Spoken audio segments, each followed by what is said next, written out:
והוא משום מה ועכשיו ורמוט מוסר את זה למוסה, מוסה מרים את הכדור לתוך הרחבה, עטר! פנימה! פנימה! אלירן עטר עושה 1-0 למכבי חיפה! 1-0 דקה 16! ואם דיברתי על העצירה של סן מנחם זה יצא לטוב. ורמוט שם נכנס גם, עדיין אלירן עטר מוציא את זה לסן מנחם, מנחם, מה יעשה עכשיו? נמצא בתוך הרחבה, מנחם עכשיו מעביר את זה אחורה, אלירן עטר מעביר את זה לנטע לביא, נטע לבצק, בצק עכשיו מכניס לקגל מאחורי, פנימה! 2-0 למכבי חיפה, דקה 72, גרי קגלמאכר! איזה גול גדול של גרי קגלמאכר, בעיטת פצצה לחיבורי הקירות.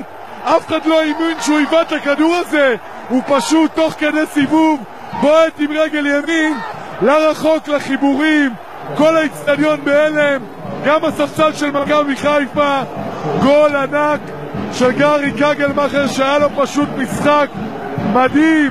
איזה גול יוסי, איזה גול, אתה מאמין? אני לא חושב שנשאר לי קול.